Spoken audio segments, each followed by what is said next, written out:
사람은 공동체로 살죠. 혼자 살지 못하잖아요. 공동체로 사는 사람에게는 이 정치성이라는 것이 존재하죠. 정치성이란 권력의 욕구가 있다 이 말이죠. 어떤 모임이 이루어졌어요. 그러면 거기에 모인 사람들은 성향이 각각이 다 다르죠.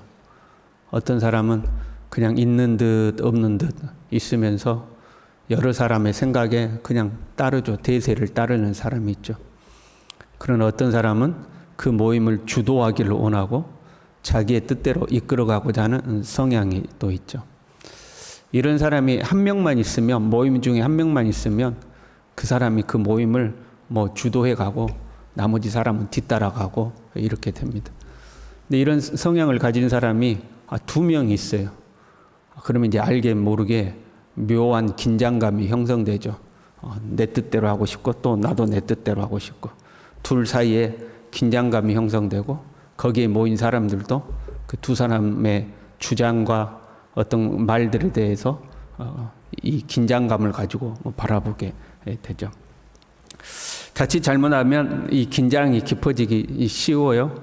그래서 공식적인 모임에서는 그런 것들을 방지하기 위해서 직분이라는 것을 두죠.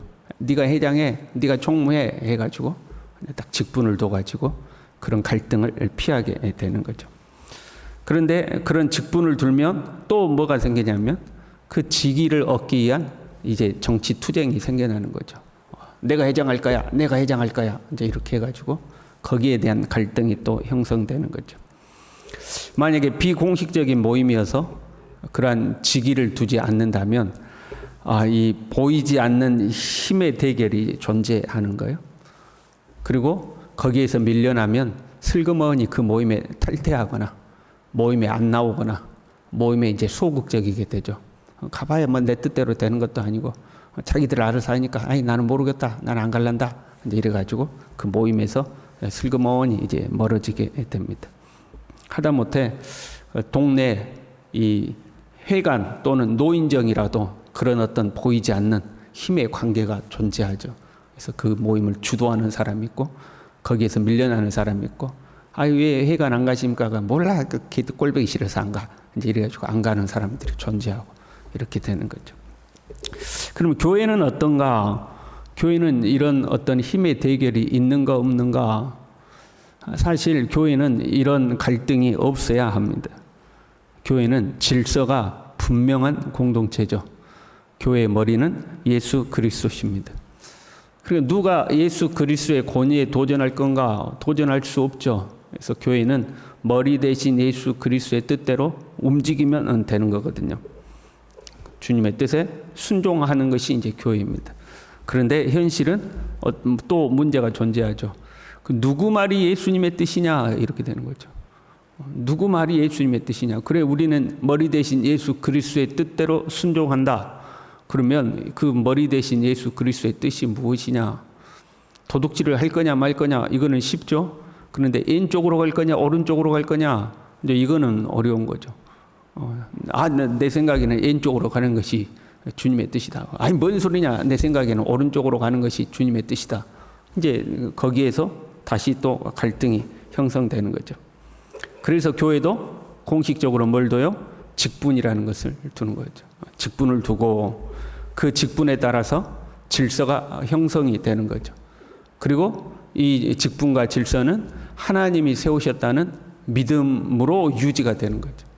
이 믿음이 없으면 이 질서가 유지가 안 돼요. 지가 목사면 다야 이제 이렇게 되는 거죠. 그런데 이것 또한 쉽지가 않아요. 아담과 하와가 네가 하나님과 같이 되리라 하는 유혹에 넘어진 거잖아요. 이 죄의 본성이 우리에게 여전히 남아있는 거죠. 그래서 교회 내에서도 이게 정치성으로 어떤 권력에 대한 욕구로 드러나게 돼요. 끊임없이 우두머리가 되고자 하는 시도들이 존재하죠. 알게 모르게 내 뜻을 관철하고자 하는 그런 욕구들이 우리 안에 존재해요. 그러다 보면 갈등이 형성되고 그 갈등에서 밀려나면 교회를 떠나기도 하고 교회 일에 소극적이 되기도 하고 자기들이 알아서 하겠지 하고 나는 그냥 예배나 드리고 더 이상 교회 일에 간섭 안 할 거야 이제 이렇게 해서 뒤로 밀려나고 물러서기도 하고 그런 일들이 존재하는 거죠. 교회도 마찬가지고 우리 사회도 마찬가지고 또 우리 사회를 보면 요즘에 그런 것들이 더 심해진 것 같아요. 지하고 나하고 다를 것이 뭐 있어? 이런 거 있잖아요. 뭐 대통령이면 다야. 대통령이나 나나 똑같은 사람이지.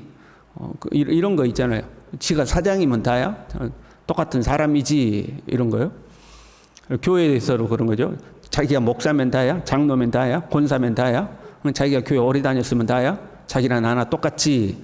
이제 이런 것들이 평등에 대한 잘못된 인식이거든요. 이런 것들이 우리 사회에 존재하고 교회 내에도 존재하는 거죠. 근데 참 이런 것들을 설득하고 이해시키기가 쉽지가 않아요. 꼭 그렇진 않다 하고 한 개인으로서 인간으로서의 존엄은 동일하지만 그러나 각자의 직분에 따른 그것이 다르다는 것을 이해시키고 설명시키는 것이 쉽지가 않아요. 차라리 알아서 해라고 냅두는 거죠. 여러분, 하나님은 사람을 똑같이 대우하셨어요? 다르게 대우하셨어요? 하나님이 모든 사람을 똑같이 대해요? 다르게 대해요? 대답 잘못하면 또 그러니까 새벽부터 이 모세가 구스 여인을 취하잖아요. 그걸 보고 아론과 미리암이 모세를 책망하는데 뭐라고 해요? 너나 우리나 다를 거가 뭐냐 이렇게 하는 거죠. 너도 선지자 우리도 선지자 너하고 우리하고 다를 게 뭐냐 이렇게 하거든요. 그 말을 듣고 하나님이 오셔서 뭐라고 그래요? 너희하고 모세는 달라 그렇게 이야기하죠. 너희하고 모세는 달라. 하나님은 차별을 두시는 거죠. 본문에요. 디오드레베라는 사람이 등장해요. 이 사람을 이렇게 소개해요. 으뜸되기를 좋아하는 디오드레베. 이 사람은 으뜸되기를 좋아했어요. 정치성과 권력욕이 많은 사람이었죠. 교회에서 자기 말대로 돼야 되는 거예요. 교회에서 이 교회를 자기 마음대로 이끌어가야 되는 사람이 이제 디오드레베인 거죠. 사람들은요, 교회 내에서라도 높은 지위를 얻기를 원하고 권력을 행사하기를 원하죠. 뭐 거창하게 권력 그러니까 거창한 것 같지만 자기 뜻대로 하고 싶어 한다 이 말이에요. 사람들은 사회에서 만약에 자기가 사회에서는 그렇다 높은 지위를 얻지 못했어요. 그런데 교회에서도 내가 높은 지위를 얻지 못해요. 높지 못해요. 그러면 사람 마음은 어떤 마음이 생겨요? 내가 교회에서라도 좀 뭔가 해야지. 근데 세상에서는 내가 높은 지위를 못 얻었어도 교회에서라도 좀 힘을 얻어야 되는 거 아닌가? 이제 이런 생각을 하는 거죠. 그래서 교회에서 직분을 얻기를 원하고 그런데 거기에서 또 안 되면 교회에서도 사람을 차별해? 이제 이런 생각이 드는 거죠. 그 어떤 사람은 사회에서는 높은 지위가 있어요. 그런데 교회에서 높은 지위를 못 얻었어요. 그럼 어떤 생각을 해요?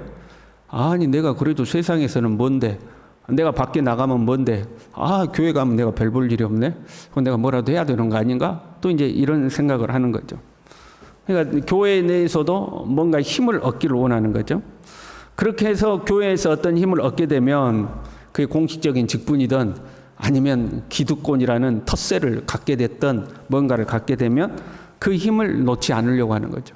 그 힘을 계속 유지하고 싶어하는 그런 것들이 교회 내에 존재해요. 이게 이제 이 디오드레베라는 사람이 가지고 있었던 문제고 현재 상황인 거죠. 직분이 되었던 아니면 어떤 기득권이 되었던 교회 내에서 자기가 머리 역할, 우두머리 역할을 하고 있었고 그걸 놓지 않으려는 이제 사람인 거죠. 9절에요. 내가 두어 자를 교회에 썼으나 요한이 편지를 이제 보낸 거죠. 편지와 함께 사람을 보냈어요. 그런데 그들 중에 으뜸되기를 좋아하는 디오드레베가 우리를 맞아들이지 아니하니 거절했다는 거예요. 편지도 거절하고 그 편지를 가지고 온 복음 전도자들도 거절했다는 거예요. 왜 받아들이지 않았을까요? 지금 누가 편지 썼어요? 사도 요한이에요. 다른 사람도 아니고 예수님이 사랑하던 제자 사도 요한, 예수님의 직계 제자 사도 요한이 편지를 쓴 거예요. 사도 바울은 그 사도성에 논란이 있었어요. 바울을 받아들이지 않는 교회들이 존재했어요. 그런데 요한은 뭐 논란이 됩니까? 예수님의 품 안에 있던 제자 아니에요? 예수님이 십자가에 달리실 때에 어머니를 부탁했던 제자 아니에요?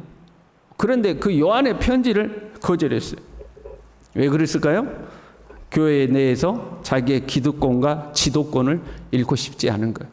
그래서 으뜸되기를 좋아하는 이 한마디에 이게 모든 게 다 들어가 있는 거죠. 이 사람 심리가 그런 게 있잖아요. 내가 그동안 여기서 우두머리 역할을 했어. 그런데 어느 날 누군가가 왔는데 나보다 실력이 더 좋아. 실력도 좋고 지혜도 있고 인물도 좋고 사람들이 나보다 그 사람 좋아하게 생겼어요.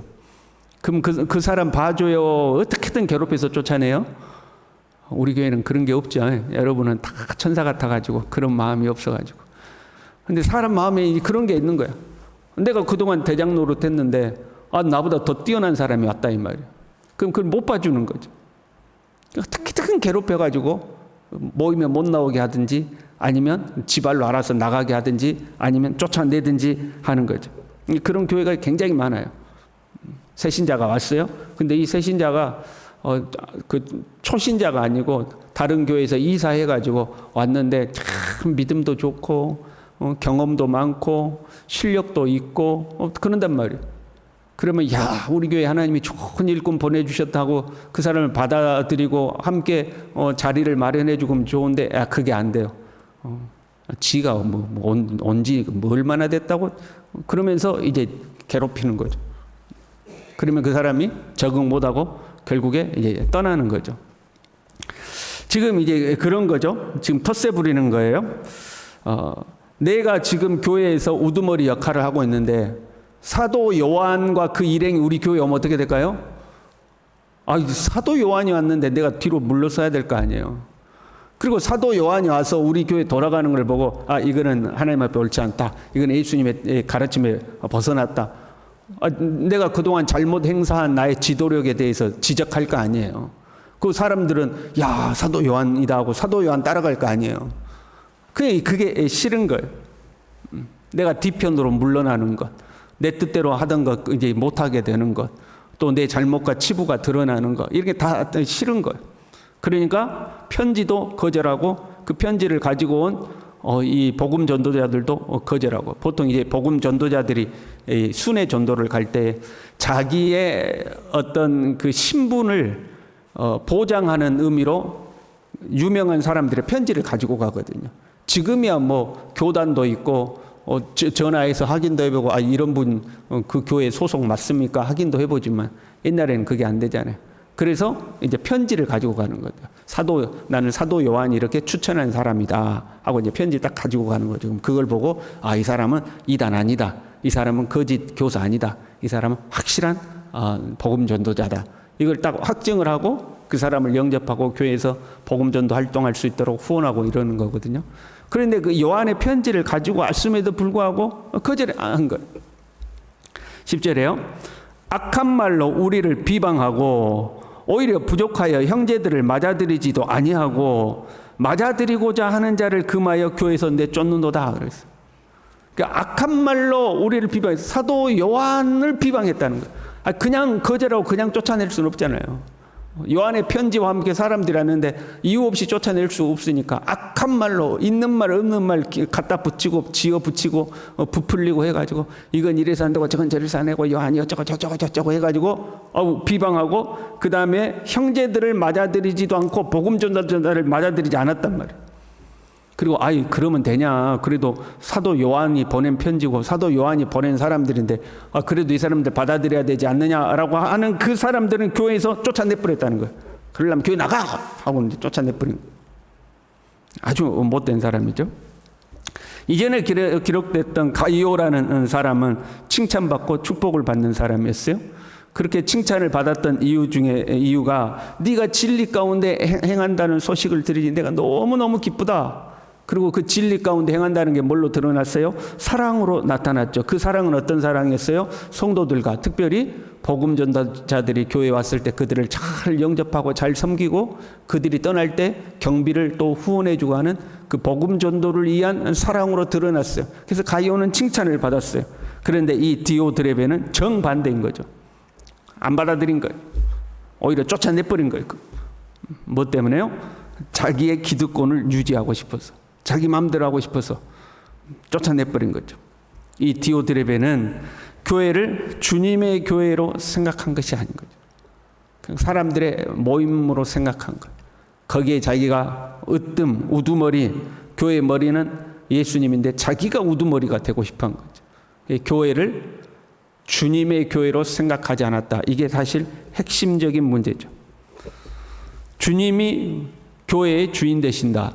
예수님이 교회의 머리 되신다. 이런 믿음이 없으면 교회는 단순한 사람의 모임이 되죠. 그러면 권력욕을 쫓게 되고 거기에서부터 온갖 잘못과 실수가 나오게 되는 거예요. 사람의 생각이 주도해 가니까요. 우리가 교회를 대할 때에 이 교회는 예수님의 교회다. 예수님의 뜻대로 되어야 된다 하는 그런 믿음이 있는지 우리 자신을 점검할 필요가 있습니다. 이렇게 요한은 그러한 상황을 두고 이렇게 이야기해요. 내가 가면 그 행한 일을 잊지 아니하리라. 네가 그렇게 한 것 내가 잊지 않고 반드시 심판하겠다는 거죠. 가이오에 대해서는 뭐라고 했어요? 내가 심히 기쁘다. 내가 네 소식 들으니까 심히 기쁘다. 네 영혼이 잘된 것처럼 네 범사에 잘되고 강건하기를 내가 원한다. 그렇게 이야기한 거죠. 주님이 우리를 볼 때에 야 진짜 네 보니까 기쁘다. 네 범사가 잘되기를 강건하기를 내가 원한다. 여러분 이런 사람이 될 수 있기를 바랍니다. 우리를 볼 때에 내가 가면 그 일을 내가 잊지 않으리라. 이런 이야기 들으면 안 되겠죠. 지금은 괜찮은 것 같아요. 그런데 뭐라고 그랬어요? 내가 가면 너 지금은 그렇게 괜찮은 것 같지? 네가 뭐 대장 노릇 먹지? 그러나 내가 가면 너 끝난다. 이런 말씀이죠. 11절에 이렇게 마무리를 지어요. 사랑하는 자여 악한 것을 본받지 말고 선한 것을 본받으라. 가이오, 디오드렙에 누구를 본받아야 되는가? 가이오를 본받으라 하는 거죠. 저와 여러분이 가이오와 같은 믿음으로 살아갈 수 있기를 바랍니다. 기도하겠습니다. 하나님 아버지,